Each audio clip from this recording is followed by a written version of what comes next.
비가 오나 눈이 오나 강남역, 광화문, 보신각 등지에서 수백 수천 명이 모여 한 목소리를 냈습니다. 하지만 이런 사실에 대해 아는 사람은 당시 현장을 지나던 행인 말고는 별로 없습니다. 이들은 왜 거리로 나왔고 언론은 왜 여기에 대해 보도하지 않는 걸까요? 여러분의 고정관념을 깰 이 믿기지 않고 믿고 싶지도 않은 충격적인 세계사적 대사기극의 피해자는 바로 유권자 여러분입니다.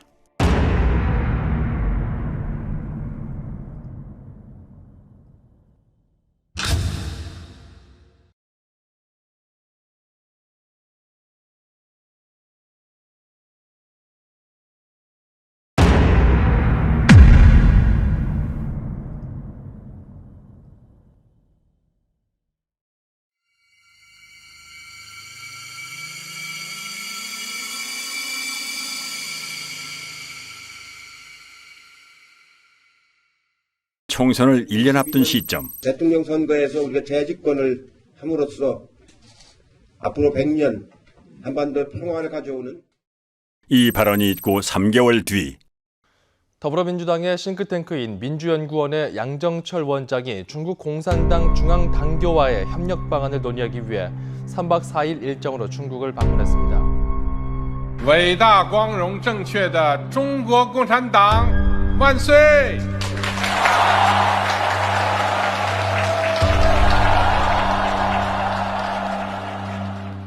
그는 자유민주주의와 프롤레타리아 일당 독재 체제 사이에 어떤 공유할 만한 가치가 있다고 판단한 걸까요?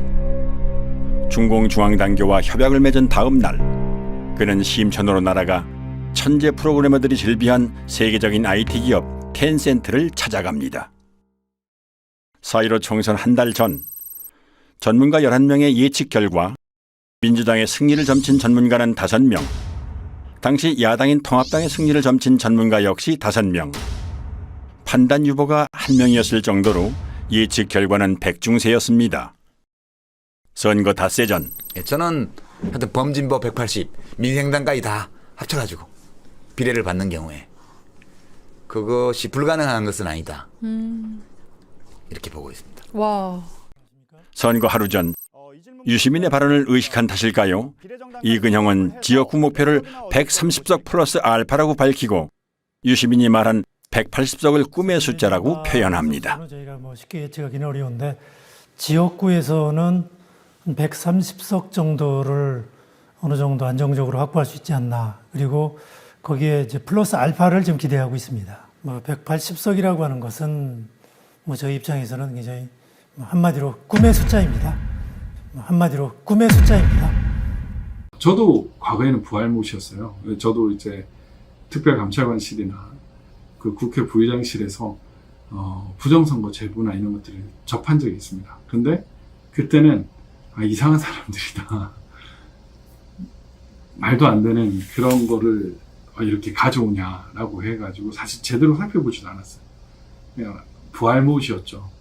그런데 이제 선거 모의 소송을 하게 되고 증거 보전을 하게 되고 이 부정선거의 증거들을 보면 볼수록 심각한 부정선거가 있었던 거예요.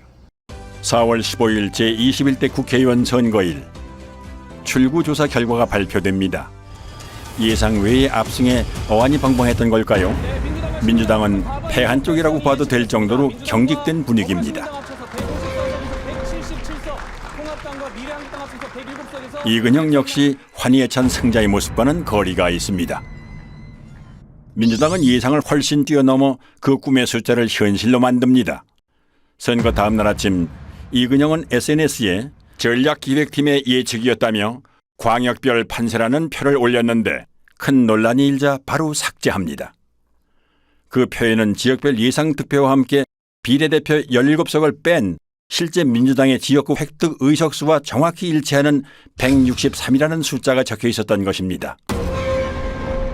특히 괄호안의 사전투표 보정값이란 표현은 시뮬레이션을 통해 사전투표를 조작한 값이 아니냐는 의심을 불러일으켰습니다.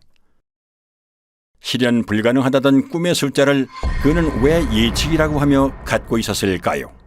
더불어민주당이 미래통합당을 누르고 압승했습니다. 민주당은 지역구와 비례대표 의석을 모두 합해서 전체 의석의 5분의 3인 180석 선을 넘겼습니다. 16년 만에 단독 과반을 차지한 것을 뛰어넘어서 사실상 개헌을 제외한 거의 모든 안건을 단독으로 처리할 수 있게 됐습니다.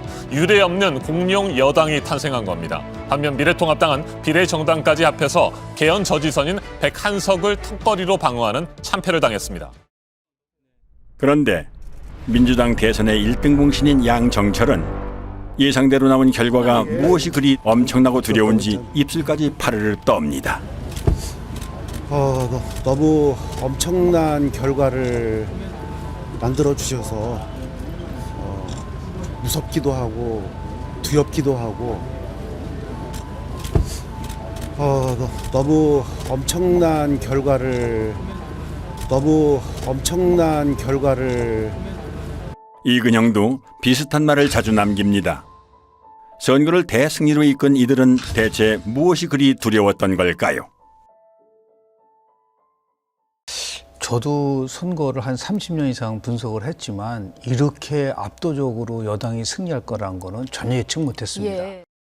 투표는 크게 선거일 전에 하는 사전투표와 선거일 당일에 하는 당일투표로 나누어지지요. 그런데 선관위에서는 투표소 내의 모든 CCTV를 가리도록 규정하고 있습니다. 이 때문에 전국의 투표소는 투표자 수 부풀리기나 기타 의심할 만한 불법 행위에 대해 사후 확인조차 할 수 없게 되어 있는 사각지대입니다. 2018년 지방선거와 2020년 국회의원 선거의 투표자를 비교해 볼까요? 당일 투표자는 고작 13만여 명 늘어난 반면 사전투표자는 무려 310만 명이라는 기형적인 증가를 보입니다. 당일 투표자가 1%도 안 되게 늘어난 반면 사전 투표자는 36% 가까이 증가한 것입니다. 여기에 선관위가 발행한 유권자 의식조사는 의미 있는 방증을 하나 더 제공해 줍니다. 4.15 총선에서 투표를 한 사람만을 대상으로 행한 이 조사에서는 사전 투표와 당일 투표 중 어느 쪽을 했는지를 물었습니다. 이런 문항은 정치 성향과 무관하고 굳이 허위로 답할 이유가 없으므로 신뢰도가 높다고 할 수 있습니다. 공식 개표 결과에서는 사전투표 비율이 40%대였지만 설문조사에서는 고작 29%밖에는 안 됩니다. 여기서 당일 투표자 수는 상대적으로 덜 조작됐을 것으로 추정되므로 실제 투표자 수와 차이가 없다고 가정할 때 당일 투표를 한 1,724만여 명이 전체 투표자의 70.9%이므로 전체 투표자의 29.1%를 차지하는 사전 투표자 수는 1,174만여 명이 아니라 707만여 명이 나옵니다. 무려 466만여 명, 65.9%가 부풀려졌다는 얘기가 됩니다. 한편 부천 신중동 사전투표소의 투표자 수는 18,210명이었습니다. 이는 평균 4.7초당 1명이 투표했음을 의미하는데요. 코로나 때문에 발열 체크, 장갑 착용 등의 추가 절차까지 있던 상황임을 고려할 때 과연 가능한 투표 속도였을지 의문스럽습니다.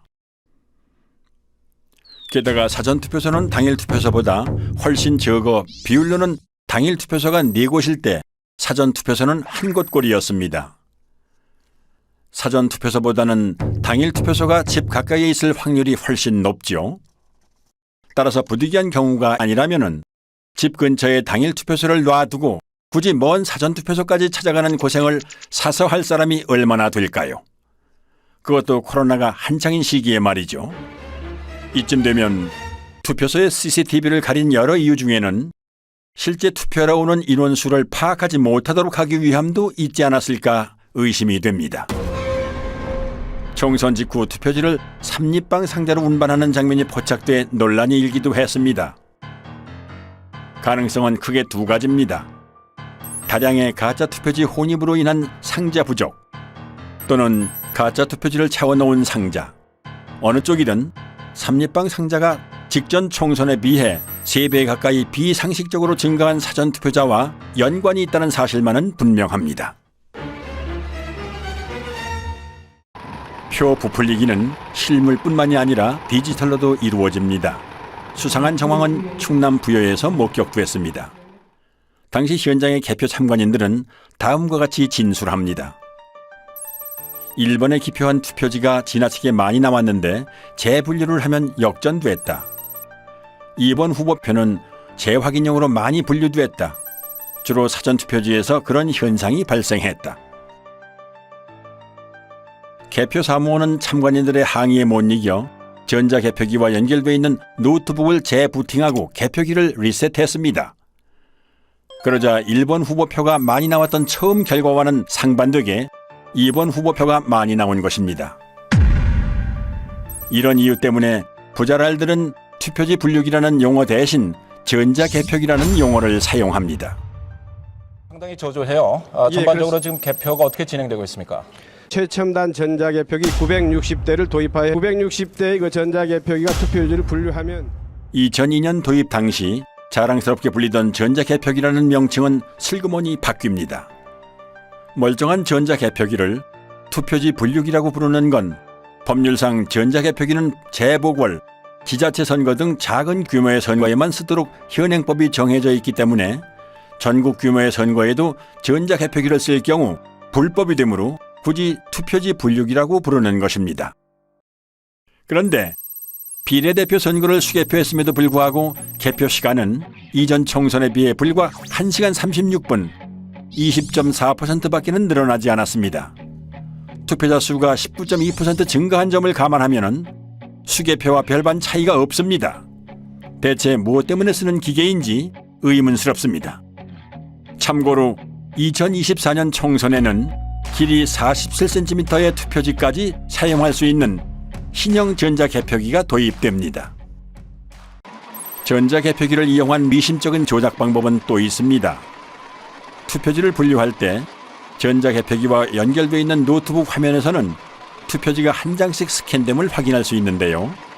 무작위로 섞여 있는 투표지에서 한 후보의 표만 계속 나올 수는 없으므로 정상적인 상황이라면 기표도장이 이렇게 왔다 갔다 해야 됩니다. 그런데 잠시 후 민주당 후보의 표만 계속 스캔되는 믿지 못할 광경이 목격됐습니다.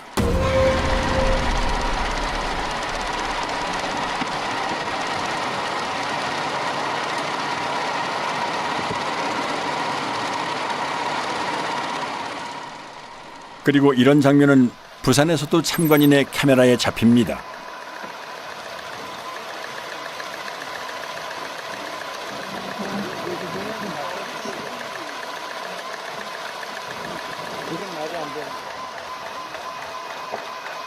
하체계부가 들어가. 선별을 해놨나 봐요.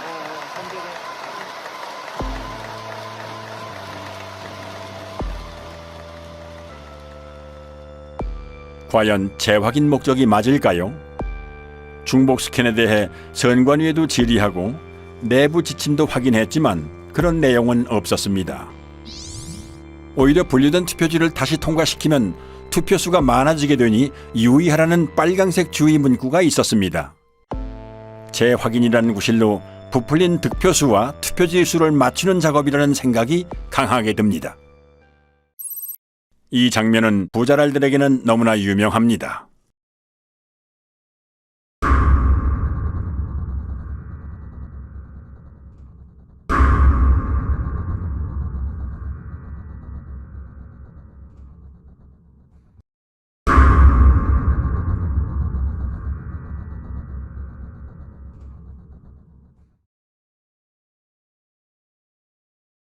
그리고 이 개표소에서는 빳빳한 투표지, 이른바 신권 투표지도 목격됩니다. 투표 사무원 손 타고 투표함에 넣을 때 접히고 접히지 않더라도 안에서 하중에 눌리고 개표소 테이블에서 눌리고 이리저리 휩쓸리고 개표 사무원 손까지 타는 투표지가 이렇게 흐트러짐이 없이 신권 지폐 같을 수가 있을까요?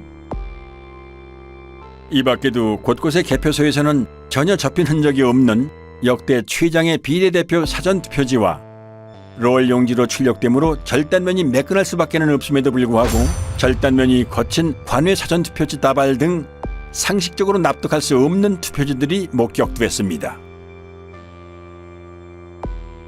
전북 전주에서는 교부된 투표용지 수보다 투표함에 넣은 투표지 수가 10장이 더 많이 나온 해괴한 일도 있었습니다. 해명할 방법이 없는 선관위는 이 어처구니 없는 숫자를 지금까지도 홈페이지에 그대로 게재해놓고 있습니다. 이렇게 부풀려진 표는 선거 직후 가장 뜨거운 이슈였던 사전투표와 당일투표 간의 비상식적인 괴리를 만들어냈습니다. 2016년 총선 서울 지역의 히스토그램을 살펴보죠. X축은 사전투표 득표율에서 당일투표 득표율을 뺀 차이를 나타냅니다.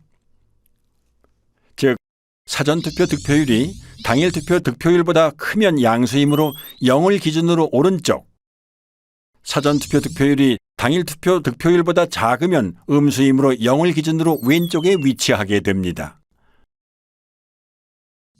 그리고 Y축은 음면동의 숫자를 나타냅니다. 파랑색인 민주당과 빨강색인 새누리당이 중앙에 0쪽으로 몰려있음을 알 수 있습니다. 사전투표와 당일투표의 차이가 크지 않다는 의미입니다. 그럼 2020년 4.15 총선 때의 그래프를 볼까요? 좌우가 대칭된 데칼코마니입니다. 민주당은 모두 양수 쪽에 있으므로 모든 지역에서 사전투표 득표율이 당일 투표보다 더 높았다는 의미이고, 반대로 통합당은 모두 음수 쪽에 있으므로 모든 지역에서 사전투표 득표율이 더 낮았다는 의미입니다. 민주당은 10%포인트 이상 높은 곳이 대부분이고, 통합당은 반대로 마이너스 10%포인트보다 더 낮은 곳이 대부분입니다. 정의당이나 국가혁명배당금당, 무소속이 중앙에 집중되어 있는 것과 대조적입니다. 조작이 주로 민주당과 통합당을 대상으로 행해졌음을 알 수 있습니다. 수백만의 인구가 4년 만에 행한 투표 결과가 이렇게 판이할 수 있을까요? 이번에는 지도로 한 번 살펴보지요. 사전투표 득표율에서 당일투표 득표율을 뺀 차이가 민주당은 플러스 20% 쪽으로, 통합당은 마이너스 20% 쪽으로 확연히 갈립니다. 어떻게 이렇게 상반될 수 있을까요? 코로나로 외출을 꺼리는 마당에 오히려 사전투표율이 사상 최고를 기록하고 28년 만에 최고 투표율을 기록한 점도 의아하지만, 수십, 수백 명도 아니고 수천만의 인구가 일사불란하게 집단행동을 해서 일방적으로 민주당 지지자들만 사전투표에 몰렸다는 점은 쉽게 납득이 가지 않는 부분입니다. 부부층들은 말합니다. 사전투표에 적극 참여하는 청년층 중에는 민주당 지지자 비율이 높기 때문에 사전투표는 민주당이 유리하다고 말이지요. 그러나 이것은 엄연한 거짓 정보입니다. 사전투표에 가장 참여도가 높은 연령대는 보수 성향이 강한 장년층으로 60대가 1위, 70대가 2위, 3위도 50대였습니다. 그럼에도 불구하고 사전투표 득표율에 있어 거의 모든 선거구에서 민주당은 10에서 20% 정도 더 높았고, 통합당은 그만큼 더 낮았던 것입니다. 당일 관내 관내는 득표율이 크게 납니다. 근데 그게 뭐냐면 전 세계적으로 공통으로 인정되는 통계적 공리입니다. 근데 우리나라 사람들만 몰라요. 고등학교까지 나오면 다 배우고 다 납득이 되는 그 툴을 가지고 전체 우리 253개 선거판을 딱 분석을 하면 통계적 공리, 확률적 수식, 그 다음에 대수적 수식을 가지면 다 부정해요. 이건 너무 심각한 거라. 허병기 교수는 고등학교 교과과정에서 가르치는 기초적인 통계 공리를 적용하여 선관위가 발표한 후보자들의 득표 수가 실제로 나올 확률을 계산했습니다. 각 선거구에서 관내 사전, 관외 사전, 당일 득표율이 모두 거의 동일하게 나와야 하는 것이 통계의 법칙이지만 4.15 총선 때 선관위가 발표한 양당의 득표 수는 이런 기형적인 히스토그램을 만들어냅니다. 왼쪽부터 살펴보면 민주당의 경우 관내 사전투표 득표율이 당일 투표 득표율보다 같거나 높은 현상이 전체 253개 선거구 중 한 곳만을 뺀 252개 선거구에서 일어났다는 의미이고, 통합당의 경우 이런 선거구가 전체 선거구 중 3곳밖에는 안 됐다는 의미입니다. 관외 사전투표에서도 이런 현상은 동일하게 나타났고, 민주당의 경우 사전투표와 당일투표의 득표율을 합친 전체 합계가 당일투표 득표율보다 같거나 높은 현상이 모든 선거구에서 나타난 반면 통합당의 경우 고작 2개의 선거구에서만 나타났습니다. 한마디로 사전투표에서 민주당이 비상식적으로 강세를 보였음을 의미하는데요. 이런 현상이 발생할 수 있는 확률은 0이나 마찬가지입니다. 전체 득표율과 당일 득표율의 차이가 선관위 발표대로 될 확률은 2의 253승분의 1, 즉 동전 253개를 던져서 동시에 같은 면이 나올 수 있는 확률로 이는 수천만 유권자들의 비밀 자유선거에서는 절대로 만들어질 수 없는 결과입니다. 그런데 이런 선거 결과는 컴퓨터 프로그래밍을 사용하면 단 몇 줄의 명령어로 쉽게 만들어낼 수 있습니다. 허 교수는 수학적 증명을 통해 전국 253개 선거구 중 광주의 광산구 갑과 광산구 을 2개 선거구를 제외한 나머지 251개 선거구에서 프로그래밍을 이용한 선거 조작이 일어났다는 것을 밝혀냈습니다. 조작 없이 유권자의 투표를 그대로 반영한 광주 광산구 을의 경우 당일 관내 사전, 관외 사전 전체 득표율이 거의 동일한 것을 볼 수 있습니다.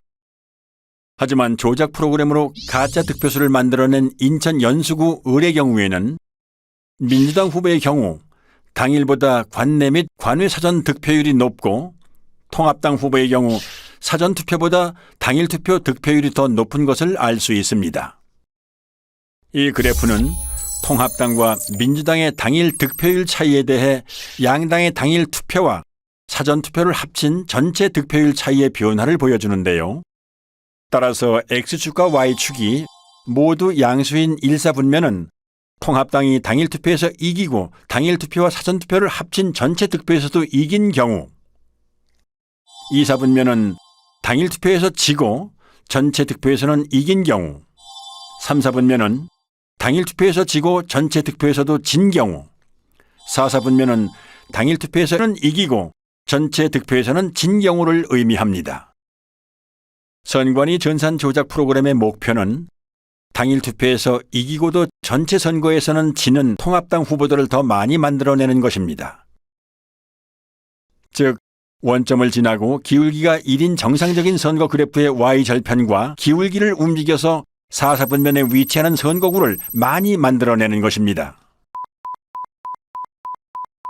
이 밖에 로이 킴은 추단법을 이용하여 선거 데이터 속에 Follow the Party라는 특정 문자열이 숨어 있다는 사실을 발견해냈습니다.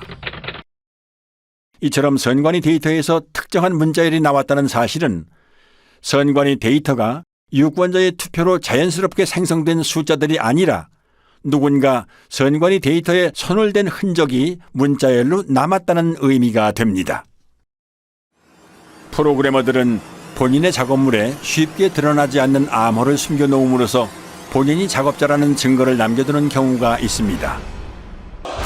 永远跟党走永远跟党走永远跟党走永远跟党走 영원히 당을 따르라는 중국 공산당 구호인 영원근당주에서 영원을 빼고 당을 따르라는 부분을 영문으로 옮긴 Follow the Party.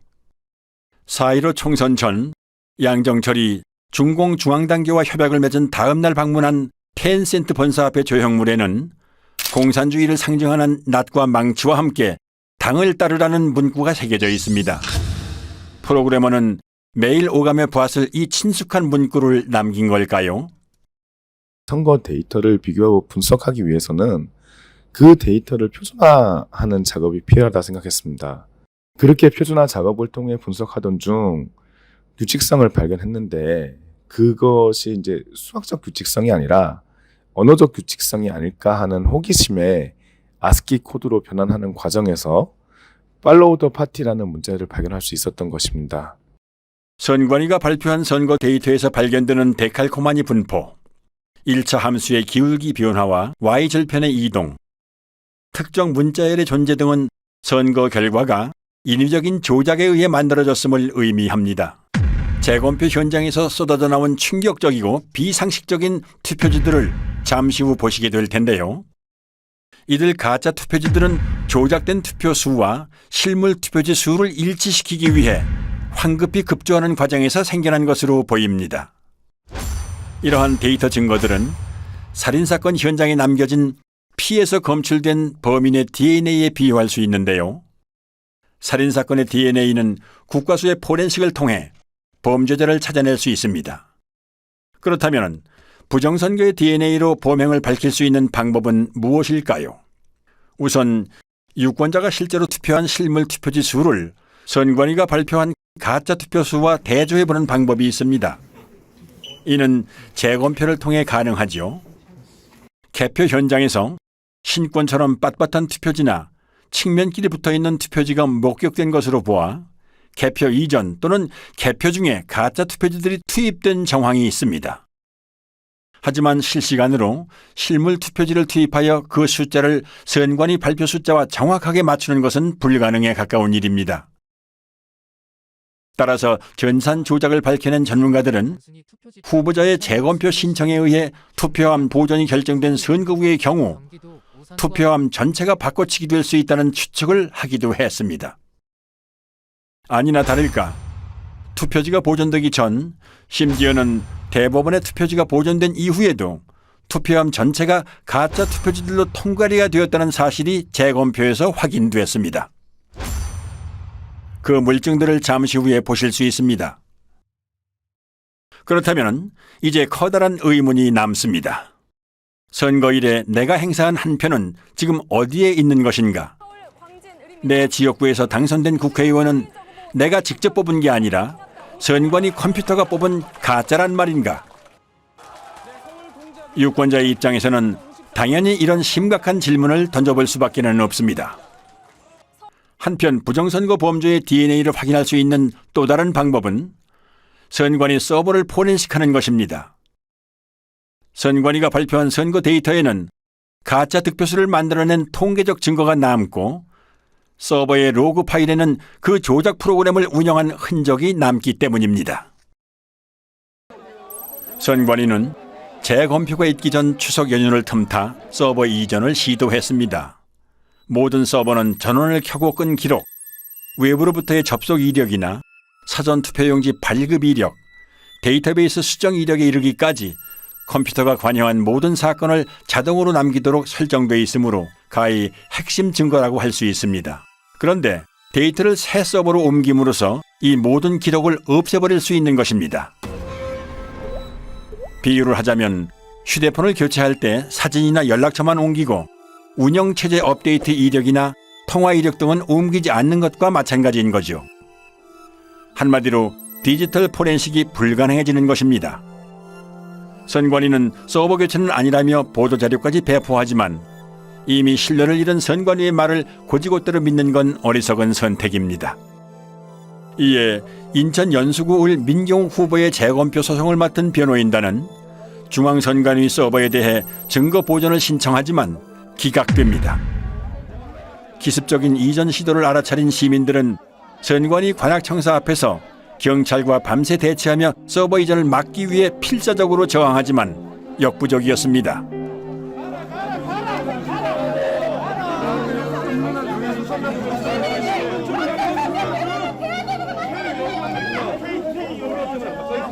서버 빼가지 마십시오. 이 서버는 증거입니다, 증거.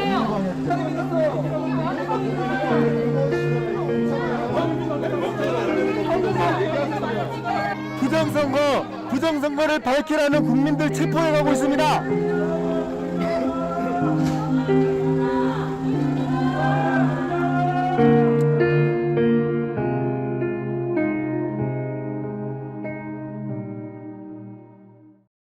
선관위는 이 물음에 답해야 합니다.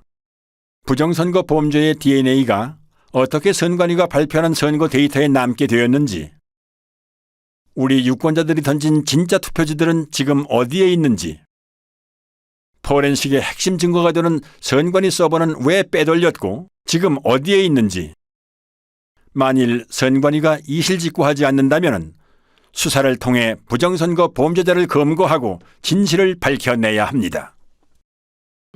총선 직후 인터넷에는 비상식적인 선거 결과에 대한 의심의 글이 잇따라 올라왔습니다.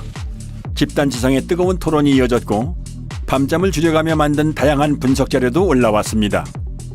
사람들의 의심은 커져갔고 마침내 부정선거임을 확신한 사람들이 거리로 나와 부정선거 규명을 외쳤습니다. 검정 옷차림에 검정 우산을 든 블랙 시위가 전국 곳곳에서 일어났고 단체가 만들어졌습니다.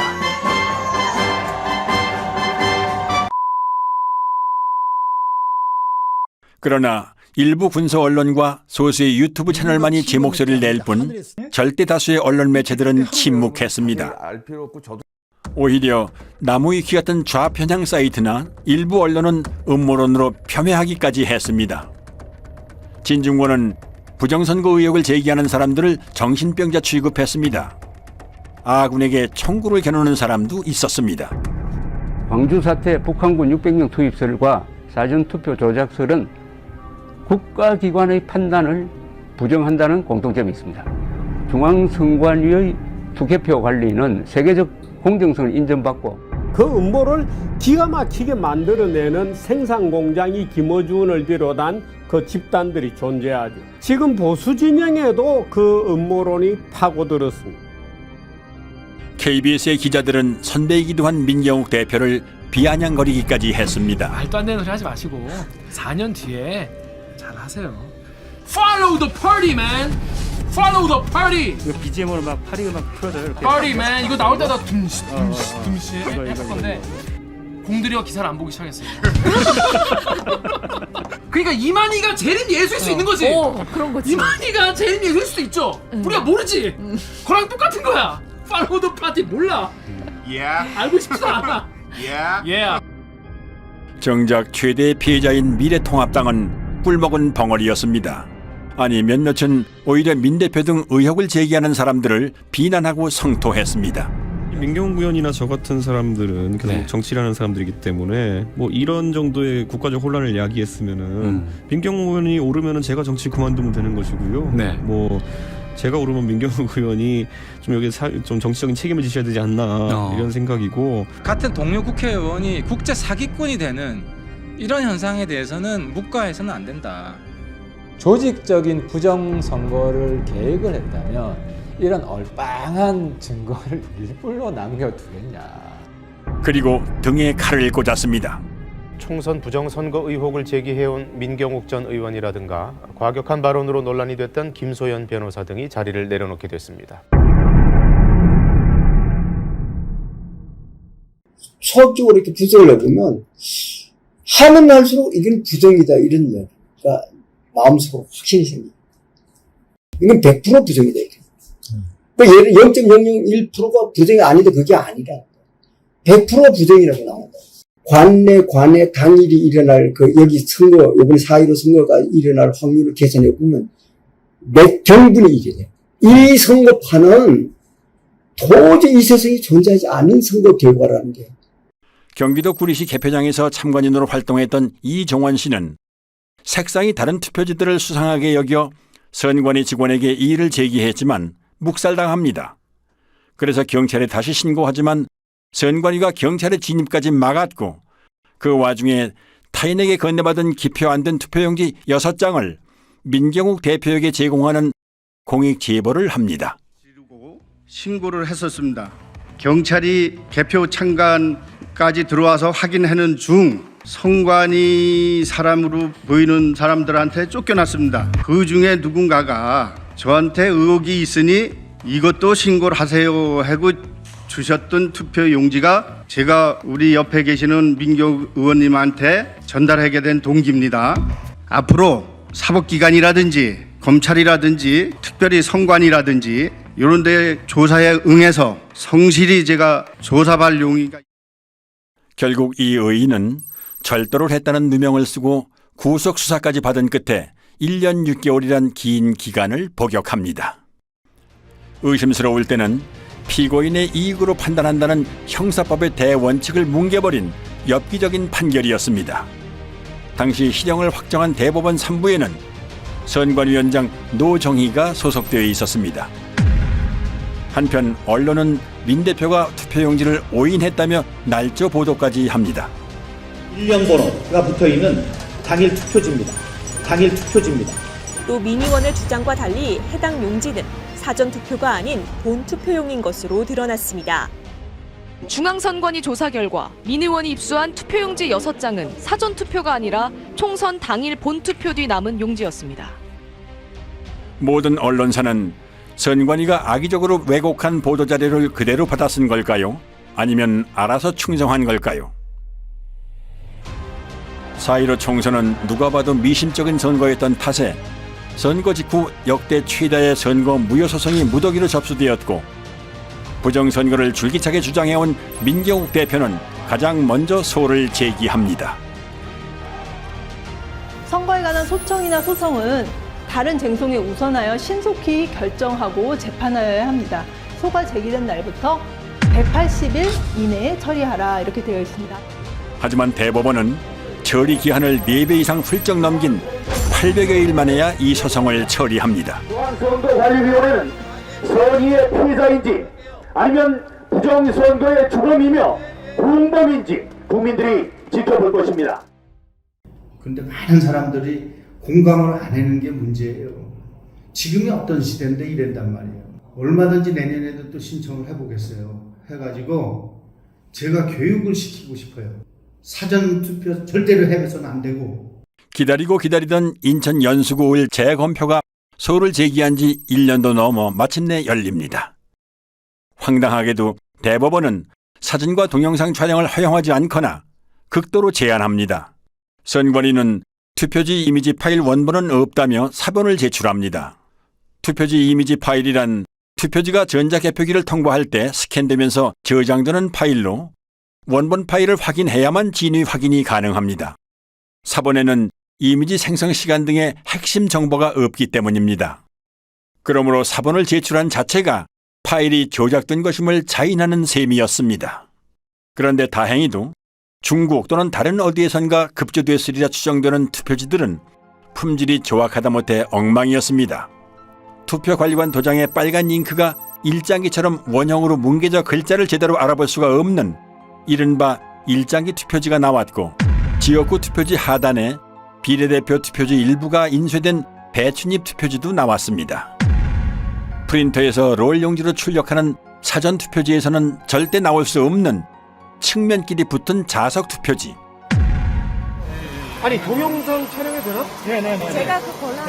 아 그래? 계속 촬영 중이에요. 됐습니까? 이거 안 띄워진다. 어머나, 이게 뭐야? 안 띄워진다 이거. 접촉면을 자세히 한번 찍어볼게요. 이게 어떻게 붙어 있는지. 이렇게 하니까 떨어지네. 비지미 또는 이발이라고 불리는 재단 잔여물을 달고 있는 투표지. 이거는 자르다가 만 거 같아요. 네, 제가 지금 동영상 찍었습니다. 이거 한번 뒤집어 주실 수 있나요? 계속 카운팅가. 이것도 네. 옥년 이동이네요. 네. 이것도 옥년 이동입니다. 네네네. 그럼 저희가 그 옥년 이동.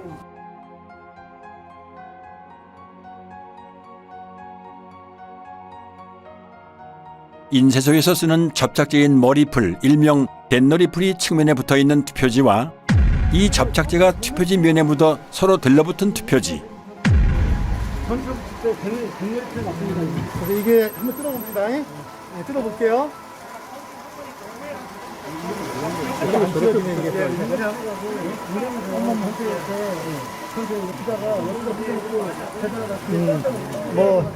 이건 별도로 계산하면 될 것 같아요. 새 지폐처럼 빳빳한 신권 투표지. 투표지를 촬영 못하게 노트를 올려놓고 손으로 가립니다.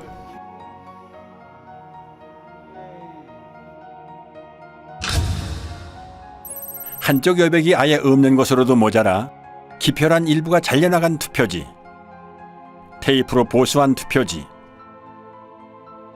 스캔한 투표지를 다시 인쇄한 흔적. 재검표 현장은 그야말로 엽기적인 투표지의 전시장이었습니다. 물론 증인신문 때 해당 투표소의 사무원들은 투표 당시 그런 투표지를 보지 못했다고 증언합니다. 민경욱 대표는 이런 투표용지에 투표한 사람을 찾는다며 10억 원을 내걸고 신문에 전면 광고까지 냈지만 그런 투표용지에 투표를 한 사람은 아직까지도 나오지도 않고 있습니다. 첫 번째 재검표인 만큼 주요 언론에서도 보도를 했습니다. 단 선관위의 이미지 파일 원본 인멸이나 비정상적인 투표지가 쏟아져 나왔다는 언급은 이런 반구도 없는 편파적인 보도였습니다. 재검표 전후의 표 차이도 279표나 났지만 이를 문제 삼는 언론 역시 없었습니다. 재검표장에 일어나는 일들을 국민들이 알면은 가만 안 있겠죠. 재검표장에서 무수히 나온 가짜 투표지들을 보면 부정선거가 없었다라고 생각할 수가 없습니다. 투표함을 개봉을 하는데 특히 사전투표함을 개봉만 하면 정말 이것은 희상천외한 이상투표지들이 쏟아졌단 말입니다. 그것을 보면서 저는 진짜 충격을 받고 소름이 끼칠 정도였습니다. 스캔해갖고 다시 인쇄했다는 게 확인이 되는 게 뭐냐면, TMC 340에서 프린터에서 있는 투표지가 나오면 망점이 점막이 이렇게 프린터로 막 풀어진 게 보여요. 보이는데, 이 파주권은 없어요. 망점이 없어요. 다 뭉그러졌어요. 이게 프린터에서 뭉그러질 수가 없거든요. 프린터 아무리 잉크를 막 또 붙인다고 해도 뭉그러질 수가 없어요. 박용찬 후보, 지금 당협위원장께서 그때 증거 보전 때 사진을 잘 찍어 놓으셨어요. 그래서 휴대폰에 그 사진을 선명하게 보관한 후에 이렇게 칭칭 감고 도장을 찍고 한 모습을 사진을 잘 찍어 두셨던 겁니다. 그리고 이제 마음을 단단히 먹고 이번에 재검표를 하러 가면 반드시 비교를 해보리라 이렇게 이제 마음을 먹고 갔던 거죠. 가서 대조를 해보니까 유관상 안 맞는 거예요. 그러면은 뭐 가짜 투표지를 다 갖다 놓고 우리 뭐 하는 짓이냐 이런 참 의구심을 가지면서 그 재검표에 늘 임해했었습니다. 결국 이제 그거를 국투본 이름으로 고발을 하고 고발 대리인 자격으로 제가 이제 영등포 경찰서 고발인 진술까지 하러 갔습니다. 근데 나중에 보니까 어이없는 이제 수사 중지 결정을 내려놓고 있는 거예요. 뭐 이게 누가 했는지도 알 수 없고 그러니까 범인이 나타날 때까지 수사 중지한다. 다른 선거구의 재검표에서도 이상한 투표지들이 쏟아져 나왔습니다. 경남 양산 을에 관외 사전투표지 7천여 장 중 일그러진 타원형 기표 도장이 3천여 장 나왔습니다. 관외 사전투표지라는 말은 이 기괴한 투표지들이 전국 각지에서 모였다는 의미입니다.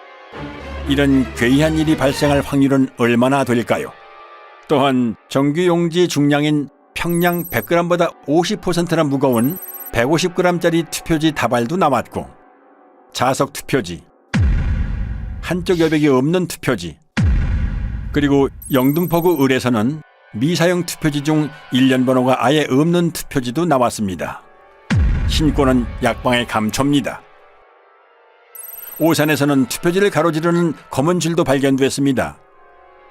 이 투표지들은 엄격한 품질 검사를 통과해야 납품 가능한 당일 투표지입니다. 여기 뭐 점이 찍힌다든가 뭐 피가 들어간다든가 하면 안 되죠.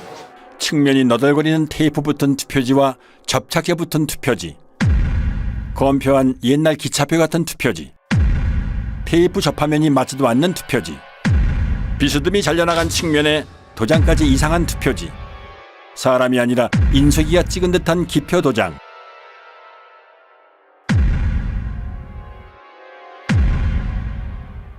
측면에 붙어있는 머리풀, 누더기 투표지, 투표관리관 도장이 없는 투표지도 발견됐습니다. 파주에서는 지역구와 비례대표 인쇄 내용이 함께 찍힌 배춧잎 투표지도 2장 더 나왔습니다. 그리고 자석 투표지 3장짜리도 보입니다. 상단에 빨간 화살표 모양이 붙어있는 화살표 투표지도 나왔습니다. 안 나오면 섭섭한 신권 투표지, 한 장씩 절취하여 교부하는 일련 번호를 한꺼번에 여러 장 자르다 만 투표지, 새 종이 같은 빳빳함은 차치하고 이런 잔여물이 롤 용지에서 나올 수 있나요? 여기 투표용지는 분류 시 종이가 걸리는 것을 방지하기 위해 종이가 접힌 후 원 상태로 회복하는 기능이 적용된 특수 재질을 사용하고 있습니다. 접힌 자국이 없는 투표지가 돈다발처럼 묶여 다량 발견된 것이 선거 결과 조작의 증거는 될 수 없습니다. 선관위의 궤변대로라면 이런 투표지들은 모조리 가짜 투표지가 되겠군요.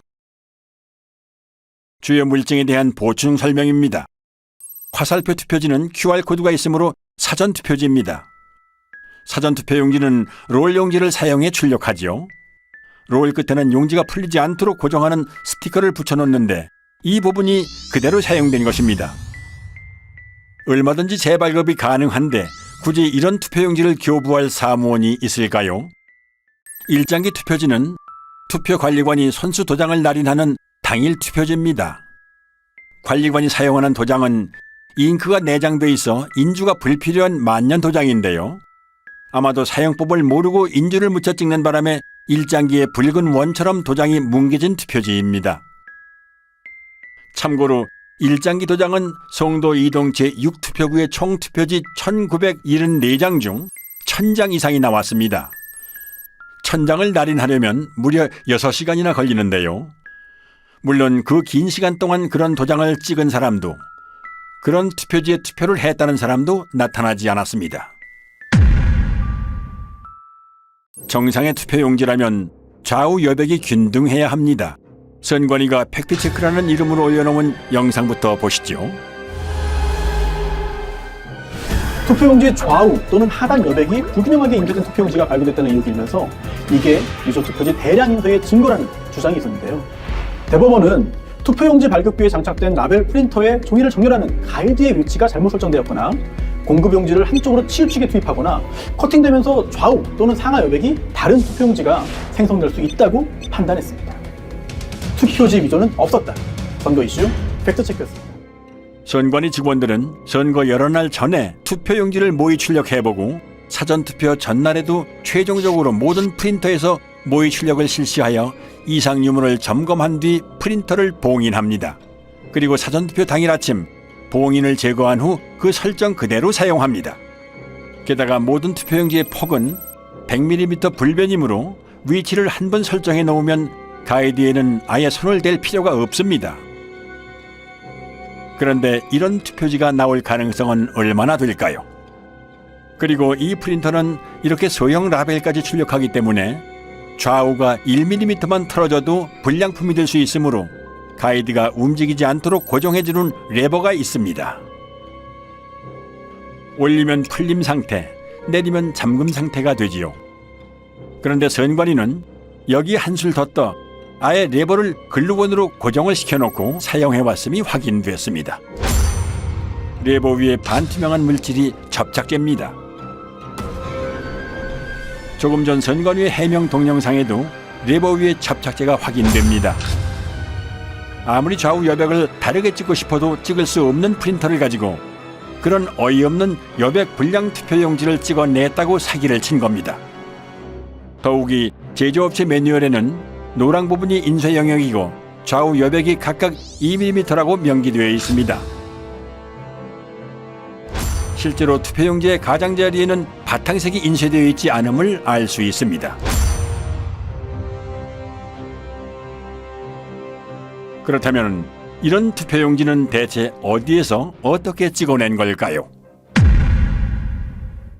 그럼 마지막으로 배추잎 투표지, 선관위 영상부터 보시죠. 지역구 사전투표용지 하단에 비례대표 사전투표용지 내용 일부가 인쇄돼서 마치 배추잎처럼 보이는 투표지가 발견되었고 이게 대량 유조 투표용지 투입의 증거라는 주장이 있었습니다. 이때 지역구 투표용지가 완전히 배출되지 않은 상태에서 투표용지를 받기 위해 출력 부분에 손을 대고 있는 경우 지역구 투표용지가 안쪽으로 밀리면서 하단의 비례대표 투표용지 내용의 일부가 겹쳐서 출력될 수 있다는 사실이 대법원 재판 감정 과정에서 확인됐습니다. 그리고 이건 선거 무효소송 때 선관위 측에서 재연 가능하다면서 제출한 영상입니다.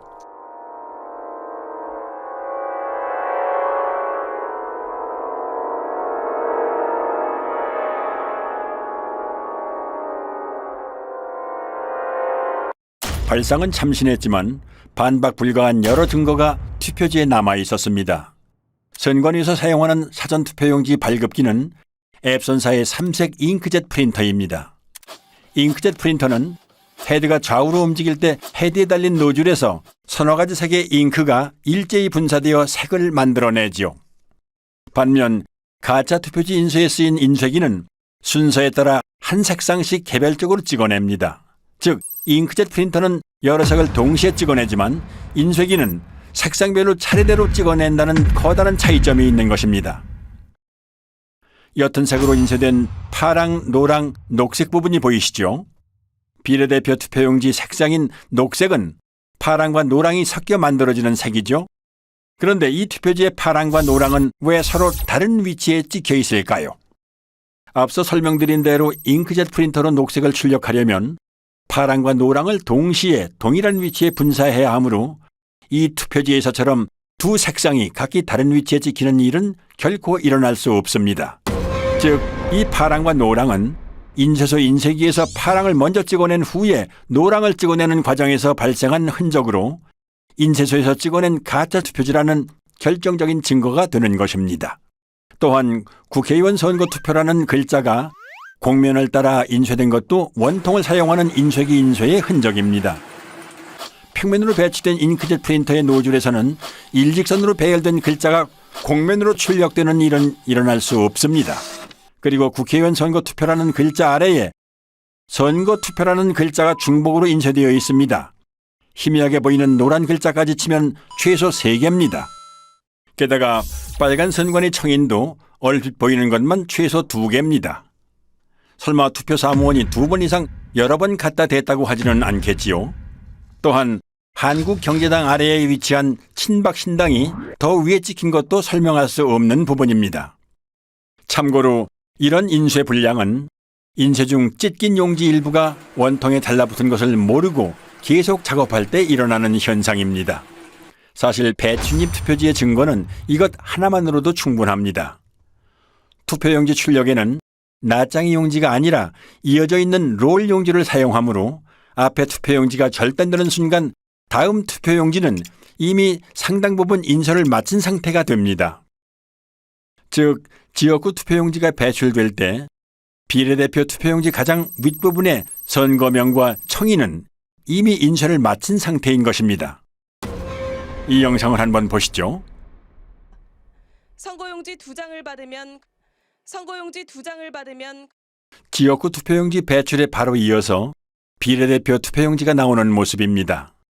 아무리 재빨리 들이민다 해도 비례대표 투표용지 상단부에 선거명과 청인은 찍힐 틈을 허용하지 않습니다. 그러므로 이런 현상은 일어날 수 없는 것입니다. 제가 그랬습니다. 대법관님, 원상회복종이, 형상기억종이 선관위한테 좀 가져오라고 해주십시오. 대법관은 세 분한테 박준희 변호사가 가가지고 이건 인쇄해서 제대로 거지 우리 국민들이 찍은 투표지가 아니다라고 이렇게 설명을 했더니 조재현이라는 그 대법관이 안 듣겠다고 고개를 돌려버렸어요. 어이없는 사실은 투표지 중량을 비교하거나 루페로 인쇄 상태만 비교해봐도 쉽게 진위를 파악할 수 있음에도 불구하고 대법관들이 이런 요청을 묵살했다는 점, 그리고 이런 표들이 유효표로 인정됐다는 점입니다. 정말 다 바꿔놨었습니다. 사전투표, 당일투표 전부 가짜였습니다. 금촌 이동 투표로 경우에는 투표로에는 이상 투표지들이 기재됐는데 관리관 날인 없이 약수무장이 나갔다. 또 그 번호표 미절치 상태로 한 장이 나갔다.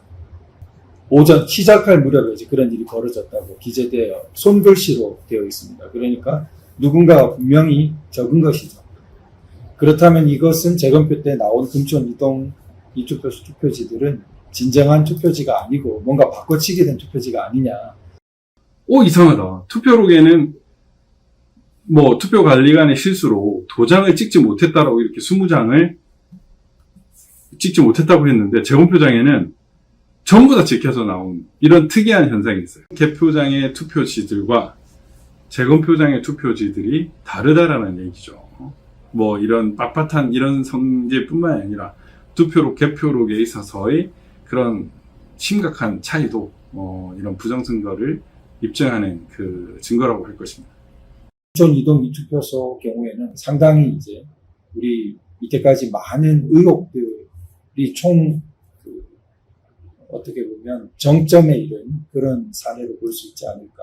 물론 비례대표 투표지 같은 것들이 이제 검증되어서 막 열렸다면 거기도 감당할 수 없는 물증들이 있었을 거라고 생각됩니다. 근데 그 부분들이 다 닫혀버린 상태로 지금 현재 우리에게 남아있는 것 중에서 상당히 강력하게 이렇게 현상을 보여주는 부분이 아닌가 생각합니다. 이 사람들이 한 번도 하지 않은 게 있습니다.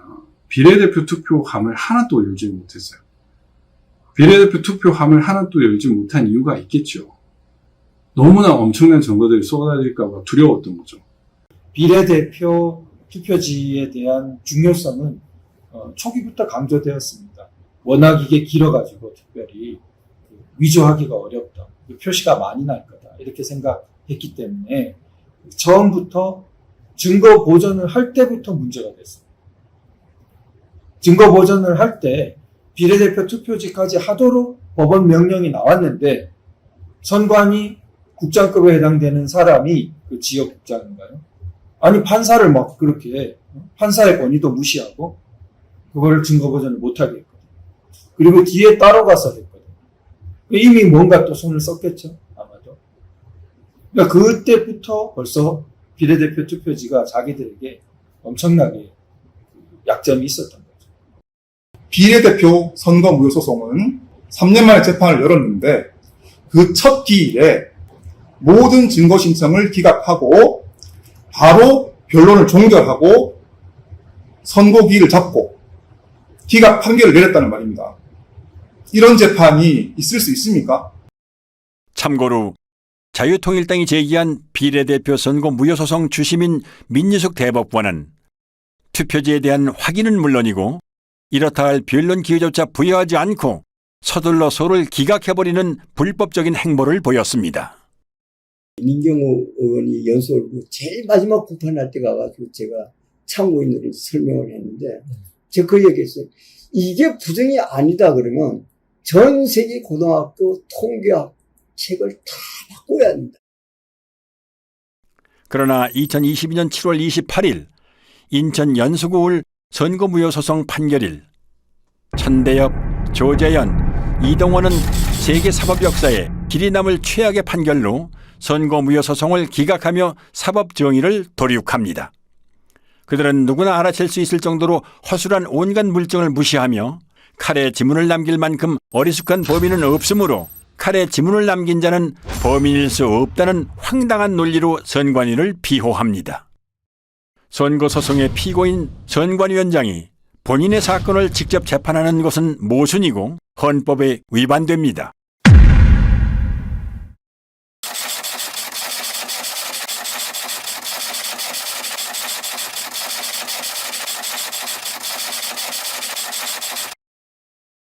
(4월 15일) 총선 선거 무효 소송을 기각했습니다. 법원의 판단을 존중합니다. 지난 2년간 우리 사회는 부정선거 논란으로 국민적 불신과 갈등이라는 엄청난 사회적 비용을 치러야 했습니다. 그나마 후손들에게 그나마 덜 욕을 먹으려면, 불명예를 회복하려면 지금이라도 양심선언하고 제대로 재판해야 된다. 그렇게 생각을 합니다. 사전투표지나 당일투표지를 불문하고 모두 다 법원에 제출하기 이전에 선관위가 발표한 후보별 득표수에 맞춰가지고 투표자들이 던진 투표지를 모두 다 파쇄 내지 소각 처리하고 인쇄소에 새로 만든 투표지들을 투입해가지고 법원에 제출했기 때문에 빳빳한 신권다발 투표지라든지 배춧잎 사전투표지라는 이런 부정투표지가 나온 거 아닙니까? 그거를 대한민국의 대법관들이 다 아는 겁니다. 알매도 불구하고 본인들이 그냥 덮기로 결정한 겁니다. 그 판결문에서는 그 본드가 떡칠된 투표지 같은 것은 일체 언급을 하지 않습니다. 가장 설명하기 곤란하고 불리한 부분은 아예 이렇게 존재 자체를 묵살해버리는 식으로 편법을 쓰면서 진행했습니다. 증거가 나오잖아요. 그 법조항이 있죠. 예를 들어 선거재판에 대한 법조항이 있어요. 제가 문외한으로 가봐도 당장 이건 선거 재선거예요. 아까 이 일정기 예를 든다면 1700 중에서 1000표가 나왔다. 그리고 200표인가 300표 무표가 나왔어요. 글자 하나도 인식이 안 되는 게 나와요. 그리고 그때 관리 책임자가 나와갖고 나는 그런 도장 찍은 적이 없습니다. 그거 하나만이라도 그 선거는 새로워요. 대법관이라는 사람이 그렇게 법조항을 그렇게 많이 다루는 사람들이 다른 말을 붙여서 무슨 그게 범인을 찾는 그 말이 안 되는 걸로 갖고 그래 난 들어보니까 저는 이제 그 세계가 다른 세계인데 가보면 너무 놀란 거예요. 아 여기는 이런 세계가 여기 또 있구나. 이게 진짜 신기한 세계다. 선거관리위원회가 잘못하면 선관위를 없애면 됩니다. 대법원은 어떻게 할 겁니까? 이 대법원은 죄를 쌓아가고 있습니다. 부정선거를 저지른 사람은 일회성으로 한 번 부정선거를 저질렀어요. 그럼 부정선거를 저지른 사람들을 잡아서 혼을 내면 우리 체제는 튼튼하게 지탱될 수 있습니다. 그런데 지금 이 대법관들이 한 짓은 한 번 저지른 그들의 부정선거를 판결로서 남김으로 해서 판례가 남음으로 해서 우리 사회에 제도로 만들어버렸습니다. 부정선거를 제도로 만든 그 큰 죄, 위헌, 헌법을 유린한 죄, 그 죄의 값은 반드시 물어야 한다고 생각합니다. 적어도 누구나 아마 상식선에서도 그 정도라면 이 선거는 부정이고 무효라고 판결을 해주고 스스로 검찰에다가 고발을 하고 수사 의뢰를 하고 이렇게 해야 되는데 심지어 뭐 대법관들이 검증기일에 촬영한 수많은 사진들을 다 삭제해버리고 동영상이고 녹음이고 다 해놓고 그런 거 주지도 않고 그렇게 불투명하고 공정하지 않고 오히려 뭐 범죄자들 돕는 이런 식의 행동을 하는 분들은 아마 스스로 그 자리에서 물러나고 그 나머지 여생을 정말 좀 반성하시면서 살아가는 게 그게 인간된 도리라고 생각이 되거든요. 그럼 2022년 대선은 어땠을까요? 많은 부자랄들이 얘기합니다. 애국 시민들의 적극적인 선거 감시 활동이 없었더라면 이재명이 대통령이 됐을 거라고 말이죠. 물증뿐만이 아니라 데이터도 부정선거임을 말해줍니다. 사전투표는 이재명 승리, 당일 투표는 윤석열 승리. 이제 이 정도로는 놀랍지도 않습니다. 서울의 투표 결과를 보면 더 가관입니다. 서울의 당일 투표에서 이재명이 이긴 동은 6.3%에 불과했습니다. 93% 동에서 윤석열이 이겼다는 얘긴데요. 4.15 총선 때와의 투표자 비교입니다. 기형적으로 증가한 유령 사전투표자들이 이재명에게 몰표를 주었기 때문에 초박빙 승부가 연출됐던 것입니다. 두 후보 간의 지지율 격차가 벌어진 데다가 막판 안철수 후보와의 단일화까지 있었기 때문에 선거 조작 세력의 유일한 선택지였던 박빙 승리의 시나리오가 애국 시민들의 선거 감시 덕분에 무력화된 것이지요. 칼로 자른 듯 사선으로 절단되어 있고 선까지 인쇄되어 있는 사전투표 용지는 어디에서 찍어낸 걸까요? 그리고 떼인 흔적이 남지 않는다면 봉인지는 왜 붙이는 걸까요? 다들 보셨죠? 참가자들. 어이가. 아니, 봉인지를, 모든 분들이 알 수 있도록 봉인지를 테스트한다고 여기에 붙여가지고 이렇게 하면 흔적이 남습니다 했는데 깨끗하게 떨어졌어요. 말이 됩니까? 어이가 없다. 풀안 남았네요. 죄송합니다. 아, 죄송한 게 아니죠, 그거는. 그러면은 글자 영어 알파벳이 나오죠. 위에서 밑으로 돼요. 아무데나 떼도요. 기능 발표가 그런 거라서 이거는. 봐요. 이야, 정말. 봅시다. 와, 이거. 표시 안 나네. 이거 와야겠네. 이거는. 잠깐, 내가 가서 이신청하고 올게. 한편 아침 6시부터 투표소 앞에서 발열정대를 써가며 투표자 수를 센 시민들은 여러 건의 표 부풀리기를 제보해왔습니다. 서울 강서구 등촌 1동 제4투표소에서 시민이 계수한 당일 투표자 수는 1640명이었으나 선관위 집계는 1782명이었습니다. 이런 제보는 계속됩니다.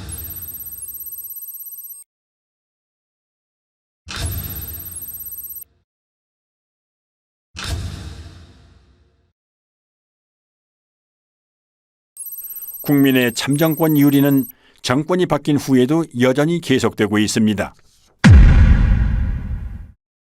결정권자인 윤 대통령이 부정선거를 수사하라는 그런 지시만 내려주면 순식간에 밝혀질 수 있을 거라고 생각하고요. 이 투표지들을 보면 3구 대선에 이어 치러진 6.1 지방선거 또한 부정이 아니라고 말 못합니다. 이재명이 출마한 인천 계양구 올 국회의원 보궐선거의 빳빳한 당일 투표지들, 그리고 새로 산 벽돌책 같은 교육감 투표지들, 일련 번호가 절취 안 된 투표지들은 투표 사무원이 절취하는 걸 깜빡 잊어다 치더라도 자르다만 투표지는 있을 수가 없습니다. 절취하다만 투표용지를 그냥 교부할 사무원, 그리고 그런 투표용지를 받아들고 기표소로 향할 투표자는 유령밖에 없습니다. 연속되는 동일 후보 투표지 투입은 지방선거에서도 포착됩니다. 그런데 세로 줄이 보이시죠? 문제는 이 줄이 있는 투표지들이 각지에서 우편으로 취합된 관외 사전 투표지라는 점입니다.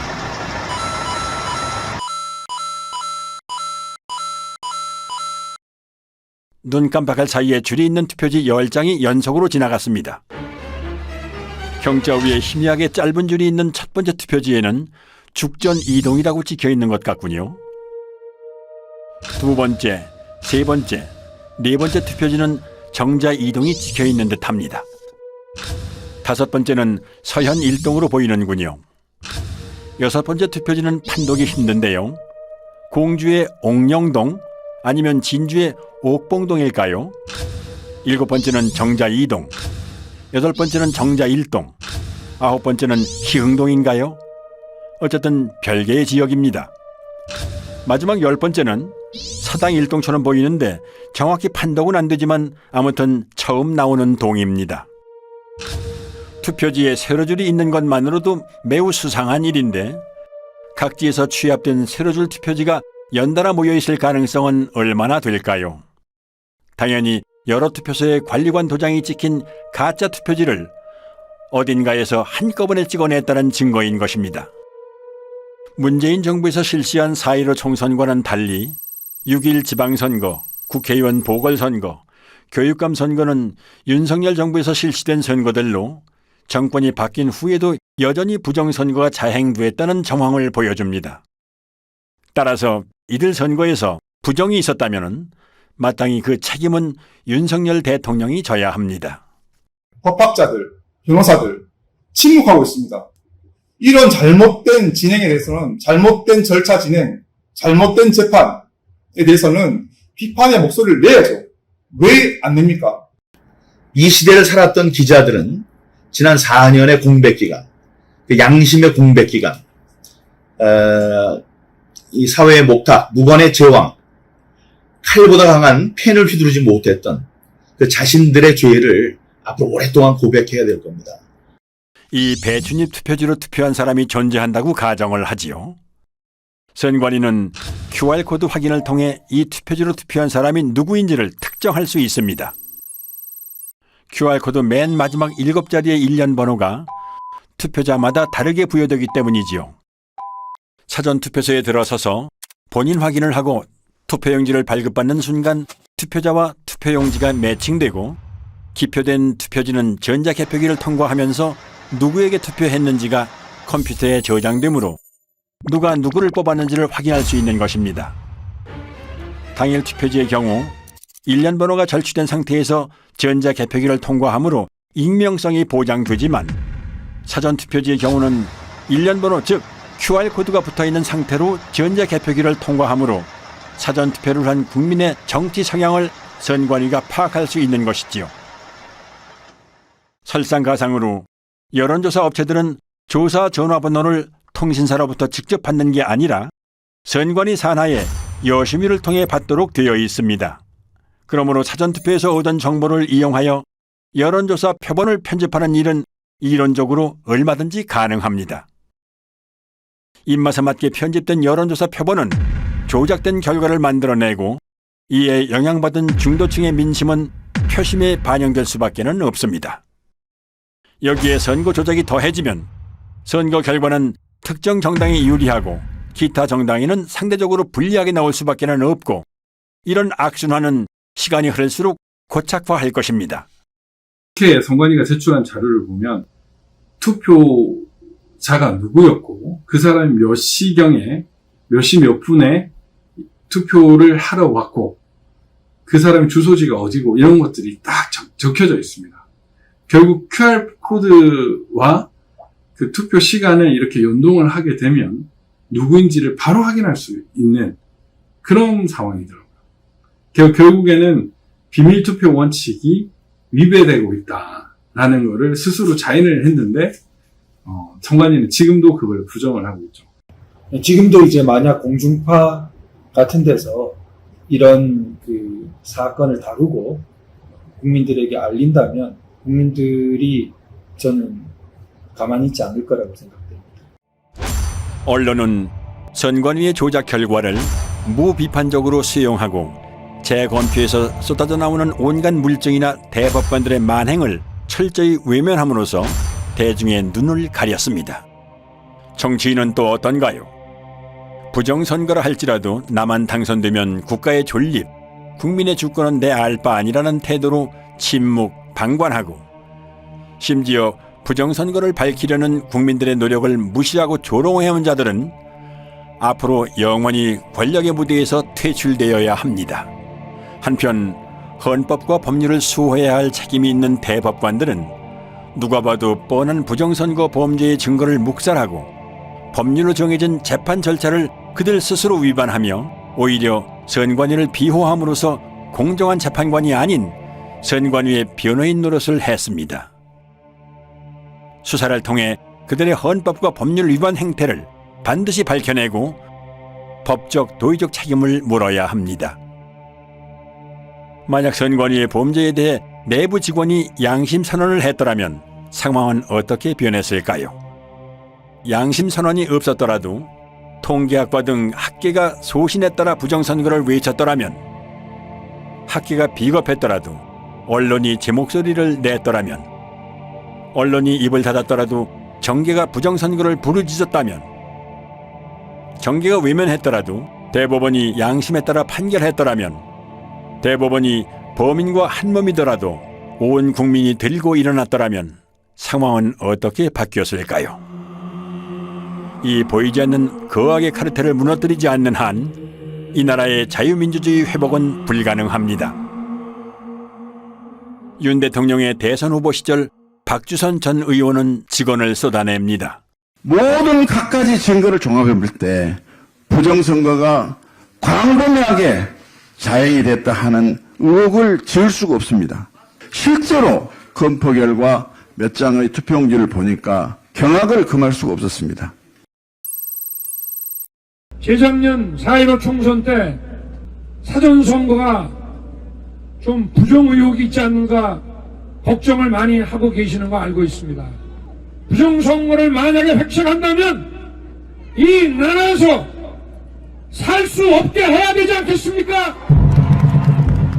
윤 대통령도 뭐 평생 검사 생활을 하시던 분인데 저는 그분이 살아온 이력이라든지 맡은 바 이런 걸 통해 가지고 이런 걸 그냥 묵인하고 넘어가지는 않으라고 생각되거든요. 그리고 기대를 많이 합니다.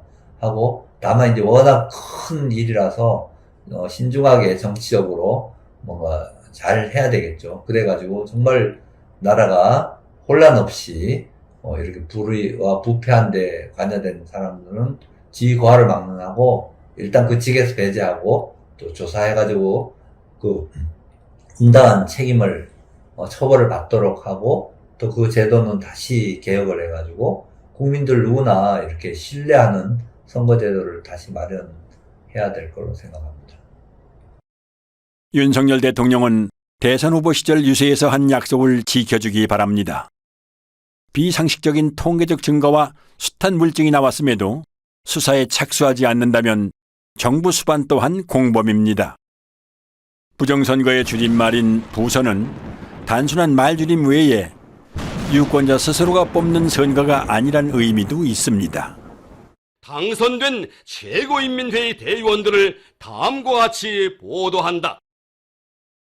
제2로 만경대 선거구 한송국 북한이나 다름없이 선관위가 당선자를 결정짓는 선거. 부선은 좌우의 문제가 아닙니다. 정상과 비정상, 준법과 범법, 정의냐 불의냐의 문제입니다. 헌법기관인 중앙선거관리위원회는 대체 국민을 얼마나 우습게 보았길래 이런 상상 불가한 사기극을 꾸밀 수 있었을까요? 부정선거 사용. 특정 정치 세력이 선관위하고 야합이 돼가지고 30년, 50년 장기 집권을 한다고 한번 생각해 보시기 바랍니다. 나라에 뭐가 남겠습니까? 선거가 무너진다는 것은 모든 질서가 다 무너지는 것이고, 그러면 이제 선거를 장악한 사람들 뭘 원하겠습니까? 자기들끼리 해먹을 거 아닙니까? 자기들끼리 해먹기 위해 가지고 결국은 외세와 결탁하게 될 것이고, 그 외세가 결국은 중국 공산당이 될 거 아닙니까? 우리가 체제를 유지할 수가 없는 거죠. 이거를 한국 사람들이 그냥 무기나 넘어가겠다. 뭐 그럼 노예로 사는 겁니다. 예. 여론 조작으로도 모자라 국민의 참정권까지 도둑질하는 보고도 믿기지 않는 사상 최악의 범죄 카르텔. 체제의 근간을 위협하는 이 거악의 범죄 집단을 해체하고 다시 정상적인 자유민주주의 국가를 되찾기 위해 부정선거는 하루빨리 규명되고 재발 방지를 위한 대수술에 착수해야 합니다. 1960년 3.15 부정선거에 분노한 중고등학생, 대학생들이 정확히 한갑자를 돌아 60년의 세월이 흐른 2020년 힘들게 지켜온 자유민주주의가 무너질지도 모른다는 위기감에 또다시 거리로 나오셨습니다. 백발의 등도 굽었지만 나라를 염려하는 뜨거운 마음만은 60년 전 그대로 간직한 채 거리로 나오셨습니다. 이제는 60여 년 전 거리로 나온 청년들에게 빚을 갚아야 할 때입니다. 4.15는 발음나는 대로 의미를 부여한다면 이렇게 쓸 수 있습니다. 역사상 으뜸가는 오점, 영원히 지워지지 않을 커다란 오점이 남았습니다.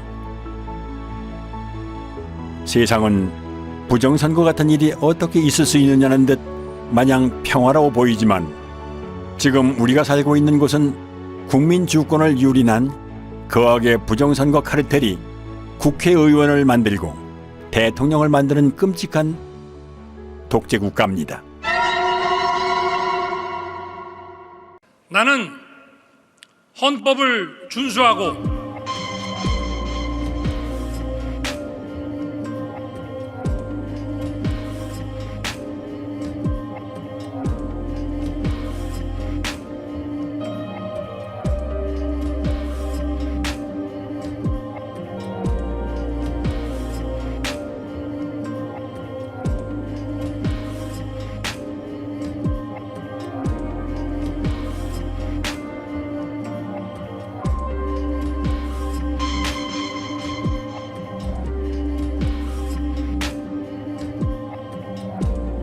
문재인 대통령은 청와대에서 천대엽 신임 대법관에게 임명장을 수여했습니다. 문 대통령은 환담에서 평생을 모범적으로 살아온 법조인이자 사법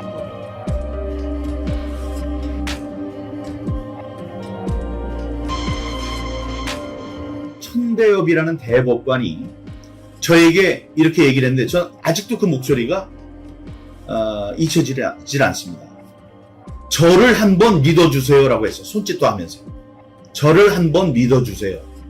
안타까운 것은 우리 국민들이나 변호사들, 법조인들은 메이저 언론에서 보도를 해주는 것만을 사실이라고 인식하는 그런 경향이 있습니다. 그래서 그분들은 메이저 언론이 보도를 하지 않으니 그런 사실은 없는 것이다 라고 인식을 하는 것이 아닌가. 우리 국민의힘은 결정적 변화를 통해서 대한민국을 희망이 살아 숨쉬는 나라, 공정과 상식이 통하는 나라로 만들어 가겠습니다. 새로운 국민의 나라로 만들겠습니다. 선거 때마다 단골 손님처럼 등장하는 부정선거 논란은 우리가 70년 동안 어렵게 꽃피워온 민주주의 정신을 위협할 뿐만 아니라 사회 통합을 저해한다는 점을 뼈아프게 생각해야 합니다. 정치인은 주권자의 대리인입니다. 국민이 맡긴 권력은 오직 국민만을 위해 사용되어야 합니다. 서러운 국민의 눈물을 닦고 절망하는 국민들께 꿈과 희망을 드려야 합니다. 맑았지가 않아서 응대를 안 하려고 했었는데 이런 선거가 있었다 이렇게 이야기를 하는데요. 물론 우리 국민들께서 그 이야기에 그나마 귀를 기울이시는 분은 아무도 없는 것 같습니다. 아직도 10% 이야기를 하고 있는 사람들을 보면 안타깝습니다.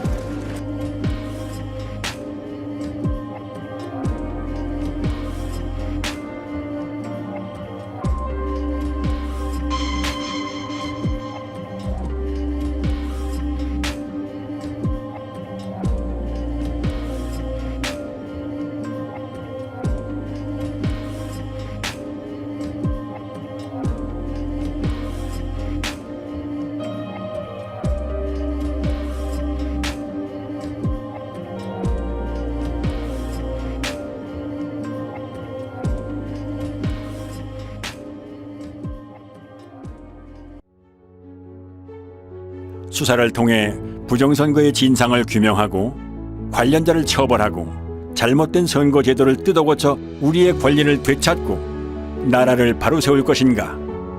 아니면 부정선거 카르텔에 우리의 주권을 통째로 빼앗긴 채 우리 자녀들까지 대대손손 그들의 노예로 살게 할 것인가? 이제 이 나라의 주권을 가진 우리가 선택하고 행동에 나설 차례입니다. 헌법의 문구를 다시 상기합니다. 대한민국의 주권은 국민에게 있고 모든 권력은 국민으로부터 나온다.